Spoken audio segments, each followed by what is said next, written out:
it. There's nothing that you can do without the Lord. But if you do it in Him, you will not fail. God, as we look at Abraham, who was willing to sacrifice his son, and God who sacrificed his son, Jesus, to save his children from themselves, that's the example of fatherhood that God has left for fathers to follow. What I love about the story of Abraham and Isaac is that Isaac trusted his father. Their relationship was that of trust. And not only did Isaac trust his father, Abraham trusted his father.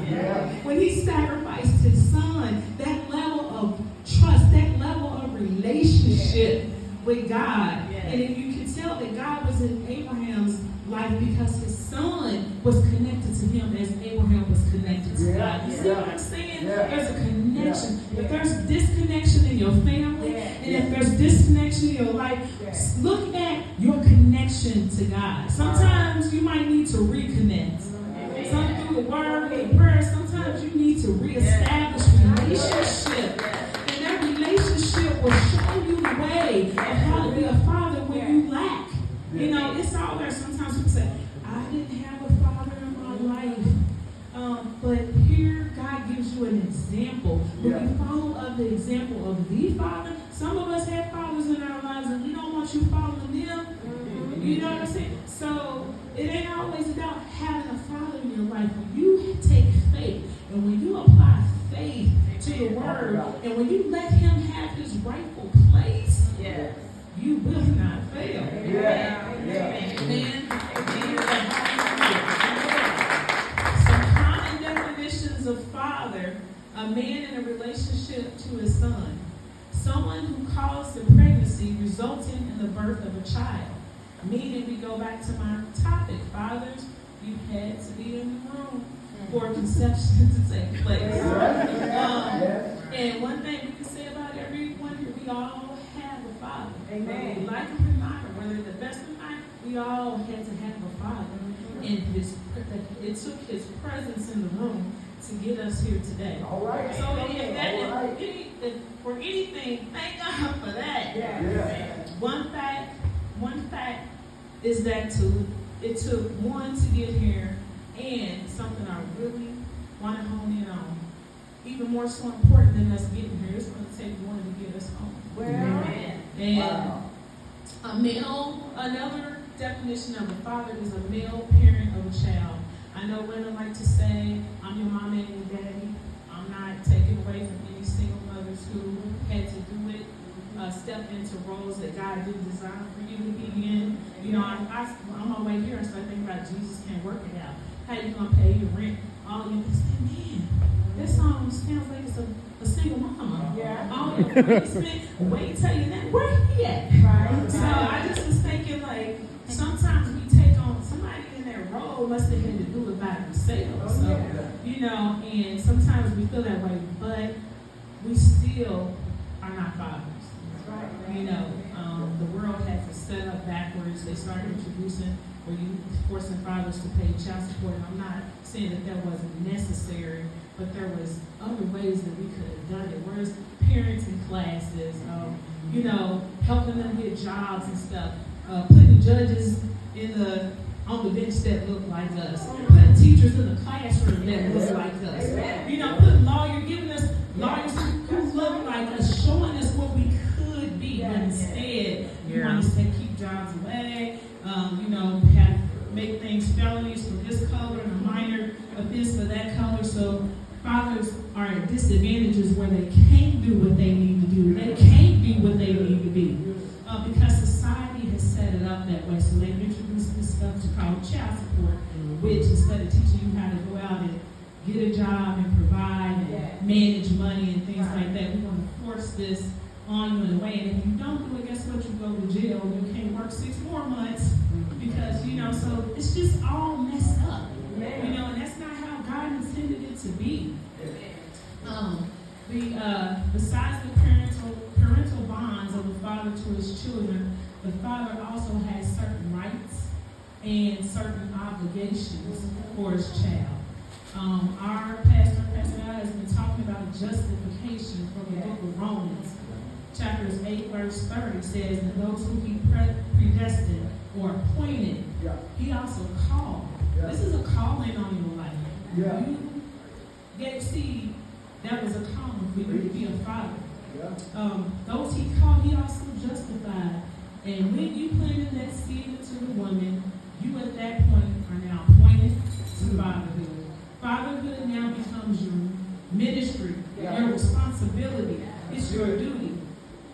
The roles that fathers play are provider, protector, leader, teacher, helper, encourager, and also a disciplinary. I thought about Adam and Eve, but how, God put them in the garden, told them what tree not to eat out of, and they did it anyway. We have kids who do it anyway, and sometimes we got to learn the hard way. But just because you got to learn the hard way doesn't mean that you don't give the lesson. Right. Discipline is necessary. Try doing it without it. Discipline is necessary. In order for you to grow, in order for you to mature, in order for you, sometimes parents see things, God sees things in us that we don't see in ourselves. And as we discipline and as we see, we try to impart that. And sometimes it takes them knocking upside the head to get it done. Because for some people, that's the only way you learn. And you got love younger siblings who learn from the older siblings what not to do. But it's necessary. If you want to keep our men out of prison, you have to discipline. I struggle with that, having an adult son. Sometimes I'm skipping ahead, but sometimes women can get in the way. Sorry, but sometimes we can get in the way. I know, I'm preaching to myself. We have this nurturing and compassionate side of us that wants to cuddle and it can't be cuddled and cradled all at 25, 26. Say it. You won't be cuddling and cradling for the rest of their life. That's not teaching them how to be a father. That's not teaching them how to be a man. That's not teaching them responsibility. That's not helping them grow and mature. Right. That's who they need to be. They're coddling and cradling. My husband now is supposed to get up and get any kind of job. He don't want to just like, did you pass? We go out to dinner, and I'm like, it's me and him eating. They like, is that all you want to sit around to go order? I'm like, when you want to stop? Order. He cooked his own food. I'm like, to myself, sometimes we get in the way, and then we wonder why it's so hard, and the struggle is so hard for us as mothers because we didn't let them do what they needed to do for our sons. Thank you, God. I needed to say that. Hallelujah. And some men are blessed to have examples of being raised by fathers who brought them up in the church. Some good examples. Some church examples are not that good, but they still was in the church. Do you know for your young women, their first introduction to love is through a father? For your children, all of your children, their first introduction to Jesus Christ is through your home, through the leadership, the spiritual leadership of your home. The right order is to come from the father to the children. And some people didn't have that, so they don't know what that looks like, what Christ looks like. And what about those men who never seen that, whose story is different? They were in the home, but not in the church. Some people lost their fathers through death in early age. At an early age, my husband's father passed away shortly after he became a father. So even though, thank God that he had a godly father who he could see and had the model. But sometimes when you get into this, you're different. Like give to her. There's a difference between seeing a niece and nephew and having your own child. Amen. So there's a difference between seeing an example and then getting into it yourself. And sometimes, fathers, for whatever reason, may have left the home. And then some of us of you who have been raised in single homes, may have been labeled as fatherless children.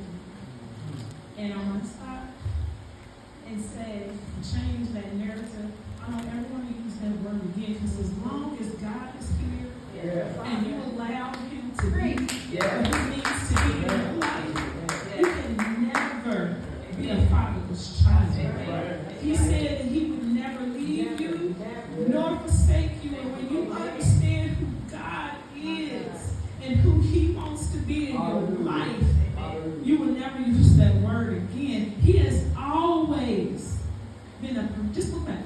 Look at the trajectory of your life. He has never not been a provider. He has never not been a keeper of the mind. He has never not been wiped your tears away. He has never not been your biggest cheerleader, your loudest fan. That is who our Father. You are not the Father. Right.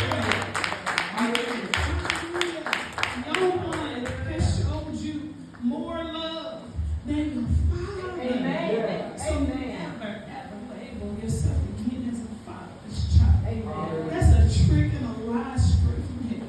Amen. But I want you to know that He, through faith and your belief, can be everything that you need in this life. And last for the single women, if He don't love you and treat you like Daddy does, Come on. don't ask Him if He's the one. You know He ain't the one. God has already given you the answer. Yeah. Listen to what He has to say to you. You'll save yourself some trouble. You're helping us. You're helping us. Help us. Help us. And even I said it before, but even if your father was not around or you wasn't raised in the church, God has still left an example on how to deal with us as children. He was provider. He has been protector. Even in our mess, how He lets us fall is God who reaches down and picks us up. Your children that fell off the bike and my husband was like, okay, get up. No. God will pick you up. He will reach down and pick you up and get you back up on the bike again, get you rolling again. I'm talking about the power of your presence. It makes a difference in what you produce, how they turn out. It makes a difference. The enemy knows what to attack. If he can disconnect the fathers from the Father, then he knows he can weaken the church. But what the devil don't understand is why he's trying to break relationships with God. For me, I can attest that the reverse has happened. I found out, I grew up, my father was a product of Vietnam. So he was in church before he left.